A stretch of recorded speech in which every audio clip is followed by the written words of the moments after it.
جو بھی دین کے کاموں کو انجام دیا، لوگ رسول خدا کے پاس آئے اور آ کر کہنے لگے یا رسول اللہ آپ نے بہت عظیم کام کیا ہے، ہم آئے ہیں آ کے آپ کی بارگاہ میں عرض کرتے ہیں کہ آپ کچھ نہ کچھ ہم سے کوئی تحفہ کوئی ہدیہ کوئی چیز جو ہے وہ قبول فرمائیں۔ اللہ کے نبی نے فرمایا کہ جب تک میرے اللہ کا حکم نہ آئے میں اپنی زبان کو حرکت نہیں دیتا، اس لیے یہ میرا کام نہیں ہے، جو میرے اللہ کا حکم ہوگا میں اس کے مطابق عمل کروں گا۔ خالق کائنات نے جبرائیل کو بھیجا، جبرائیل جاؤ اور جا کے میرے رسول سے کہو اگر یہ تمہیں کچھ دینا چاہتے ہیں، زبان تیری ہے لفظ میرے ہیں،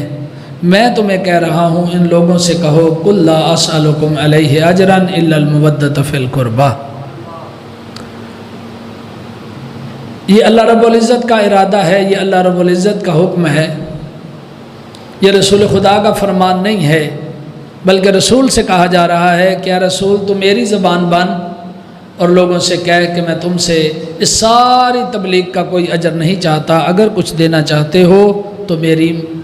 اہل بیت سے محبت کرو، محبت کرو۔ جب تک آپ محبت نہیں کرتے تو اللہ کی کائنات میں جتنی بھی اللہ کی نعمتیں ہیں ان میں سے کسی ایک کا استعمال کرنا بھی تمہارے لیے جائز نہیں ہے۔ اس لیے لازمی ہے کہ اللہ نے جس چیز کا تم سے وعدہ لیا ہے اس پہ کاربند رہو اور اسے انجام دو۔ ہمارے بزرگ ذاکر ایک بہت اچھی بات اسی آیت کے ضمن میں کہا کرتے تھے، وہ فرماتے تھے کہ اگر کوئی بندہ اس دنیا میں ایک درزی سے ایک سوٹ سلوا لے اور وہ سوٹ پہن کر جائے اور اس سوٹ کی سلائی نہ دے تو جا کے اپنے گاؤں کے مولوی صاحب سے کہے کہ جناب میں نے اس سوٹ کا اجر نہیں دیا، سلوائی نہیں دی، کیا میں اس میں نماز پڑھ سکتا ہوں؟ تو وہ مولوی صاحب کہیں گے جی نہیں ایسا نہیں ہو سکتا، پہلے اس کا اجر ادا کرو پھر اس کے بعد نماز پڑھو۔ اچھا بندے نے کہا یار اب یہ تو گاؤں کا مولوی ہے، چھوٹا مولوی ہے، چلو شہر میں سے کسی مولوی کو پوچھتے ہیں۔ شہر میں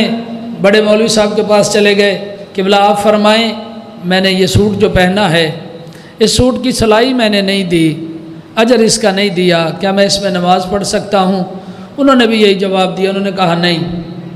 جب تک اس کا اجر نہ دو، سلائی نہ دو، اس وقت تک تم نماز نہیں پڑھ سکتے۔ اب وہ بندہ پھر پریشان ہوا، اس نے کہا یار یہ بھی کوئی چھوٹا مولوی ہے، چلو ایسا کرتے ہیں خانہ کعبہ کے امام کے پاس چلتے ہیں اور خانہ کعبہ کے امام سے جا کے پوچھتے ہیں، ہو سکتا ہے کہ وہ فتویٰ کچھ اور دیں، انہوں نے بات کو نہ سمجھا ہو۔ وہ فرماتے ہیں کہ خانہ کعبہ کے امام کے پاس گئے، اسے جا کے پوچھا کہ بلا آپ فرمائیں یہ جو میں نے سوٹ پہنا ہے اس سوٹ کو پہن کر میں نماز پڑھ سکتا ہوں؟ انہوں نے کہا کوئی حرج نہیں۔ کہا میں نے اس کی سلائی نہیں دی، اس کا اجر نہیں دیا۔ وہ کہنے لگے نہیں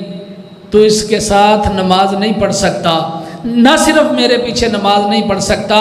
اگر تو کعبہ کے اندر بھی چلا جائے اور جا کے نماز پڑھے اللہ تب بھی تیری نماز کو قبول نہیں کرے گا۔ اس لیے لازمی ہے کہ اجر رسالت دیا جائے، تو جب ایک سوٹ کی سلائی ایک درزی کی نہ دیں تو بندے کی عبادت قبول نہیں ہوتی۔ اگر اللہ جس بات کا وعدہ لے رہا ہے اور پیغمبر جس بات کا حکم دے رہا ہے، اگر کوئی بندہ اجر رسالت ادا نہ کرے اس کا اس دنیا میں رہنا ہی حرام ہے، وہ اس دنیا میں رہے۔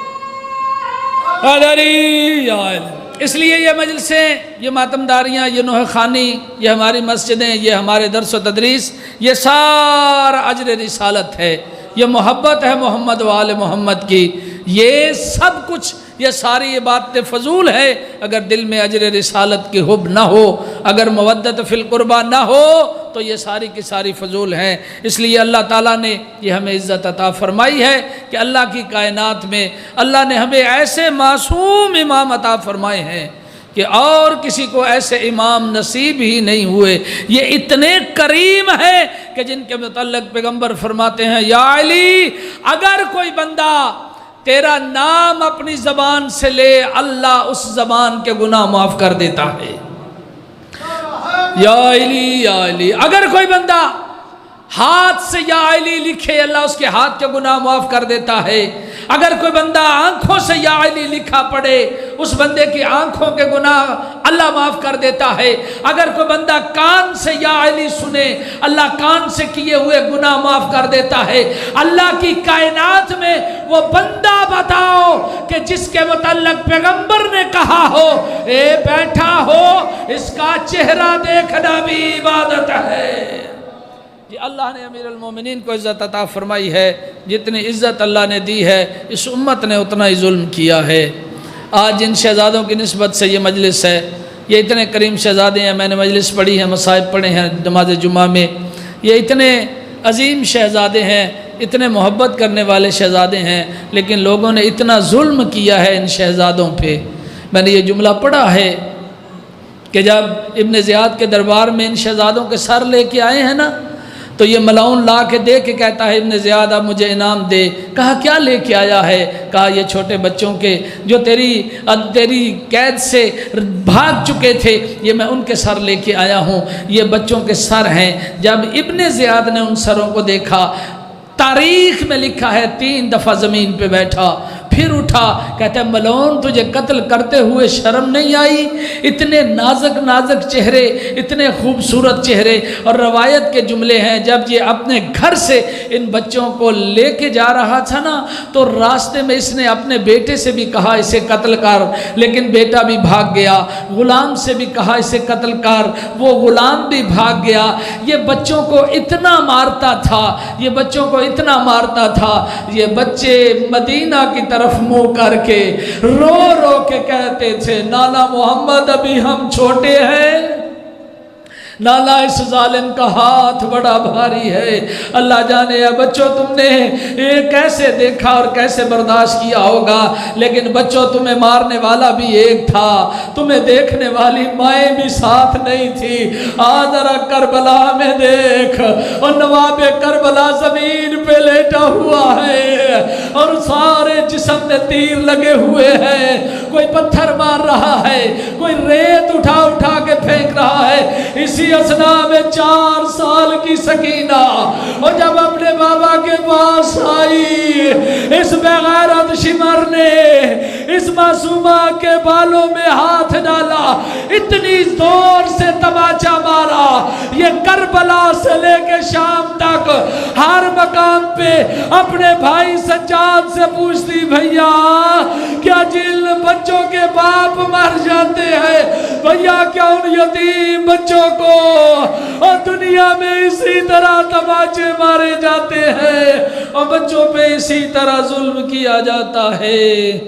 وَسَيَعْلَمُ الَّذِينَ ظَلَمُوا أَيَّ مُنْقَلِبٍ يَنْقَلِبُونَ۔ اللہ ہماری اس عبادت کو اپنی بارگاہ میں قبول فرمائے۔ محمد و آل محمد کے صدقے صفحہ ازاں اور باقی صفحہ ازاں جتنی بھی بچھائی گئی ہیں اللہ ان سب کو اپنی بارگاہ میں شرف قبولیت عنایت فرمائے۔